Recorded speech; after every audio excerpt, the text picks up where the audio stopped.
handpicked and equipped by God. One determined priest established the Glenmary Home Missioners. This visionary saw that Catholic missioners were needed in the rural communities of the United States, especially in Appalachia and the South.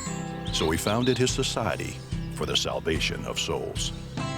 William Howard Bishop was born in 1885 in Washington, D.C., far from the rural fields that would be his mission territory. His family moved in the highest circles of that urban community. His father, a successful doctor and convert to Catholicism. His mother, a devout Catholic. In his high school yearbook, the future founder was described as a born politician and proofreader.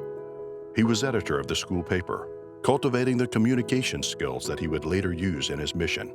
He was gifted with both innovation and dogged determination. Young Howard studied at Harvard for 2 years, then left the college and sold road maps.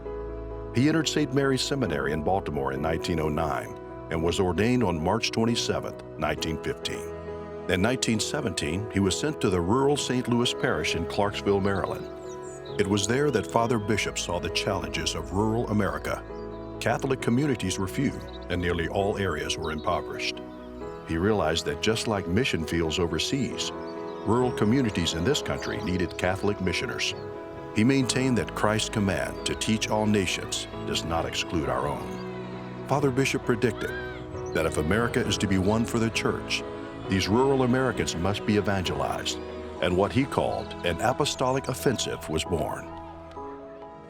In 1936, he drew up his monumental plan for a new religious society dedicated solely to outreach in rural communities. He appropriately titled it the American Society of Catholic Home Missions, later to be called Glenmary Home Missioners. To awaken others to the need, Father Bishop drew on his map-selling experience. He created a map of the U.S., then darkened every county that did not have a resident priest. The map showed that 1/3 of the country was priestless, with meager access to the Catholic faith. He would take his map of No Priest Land USA with him to diocese after diocese seeking support. In 1937, Archbishop John McNicholas gave the future founder permission to establish the new society in his Archdiocese of Cincinnati, where Glenmary is headquartered to this day. The founder then tirelessly recruited others to join him. Slowly, by God's grace, the young society was established. Father Bishop would make rounds to his mission sites in Appalachia and the South, encourage the missioners, and instruct their work. In 1953, while visiting missions in Virginia, he suffered a heart attack and passed from this world. By that time, there were 19 missions in 4 different states.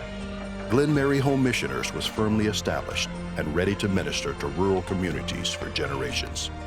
And as Father Bishop wrote in 1942, there was never a time when missionary activity was more needed in our beloved land than it is today.